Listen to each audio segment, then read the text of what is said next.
திமிரவாதனுக்கு இருந்த கீழ்ப்படுதலாவது எனக்கு இருக்கணும். திமிரவாதம் என்ன கீழ்ப்படுதல் இருந்தது? இந்த திமிரவாதக்காரனுக்கு தண்ணி கொடுக்கணும்னா யாராவது வாயில ஊத்தணும்.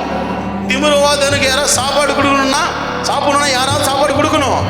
இந்த திமிரவாதக்காரனுக்கு ஏதாவது பண்ணணும் அப்படின்னா யாராவது ஒருத்தர் வந்து உதவி செஞ்சாதான் அந்த திமிரவாதக்காரனுடைய எக்ஸ்பெக்டேஷன் ஃபுல்ஃபில் ஆகும். ஆனா அவனோடு இயேசு பேசுறாரு. எழுந்து யாருக்கு சொல்றாரு? யாருக்கு சொல்றாரு? திமிரவாதக்காரன் உடனே, ஏசப்பா உங்களுக்கு தெரியாதா, நான் பிறந்ததுல இருந்து திமிரவாதக்காரன், என்னைய நீ எங்க 4 பேர் சொல்லுங்கடா, நீங்க தான் தூக்கின்னு வந்தீங்க, என்னால ஏந்திருக்க முடியாது. திமிரவாதக்காரன் சொல்லல. ஹலோ மைண்ட் புரியுதா? திமிரவாதக்காரன் எழுந்தான். சொல்றாரு, உன் படுக்கையை எடுத்துக்கொண்டு வீட்டுக்கு போ, வேற எங்கேயும் போவாது. என் சூழ்நிலை இவருக்கு தெரிஞ்சு பேசுறாரா தெரியாம பேசுறாரா, சூழ்நிலை மாறணுன்றதான் பேசுறாரு.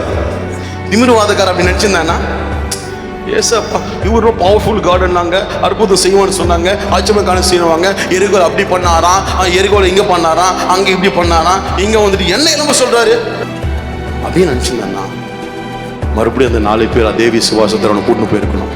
அவருடைய வாழ்க்கையிலேயே சம்பவிக்காதது ஒன்று, நடக்காத ஒன்று, கேட்காத ஒன்று, அனுபவிக்காத ஒன்று, பெற்றுக்கொள்ளாத ஒன்று அன்னைக்கு எழுந்திருச்சுட்டான். அங்க 12வது வசனம் சொல்ல, உடனே அவன் எழுந்து தன் படுக்கையை எடுத்துக்கொண்டு எல்லாருக்கும் முன்பாக, சொல்லுங்க எல்லாருக்கும் முன்பாக, நீயும் நானும் வாழணும், எல்லாருக்கும் முன்பதாக சொல்லுங்க.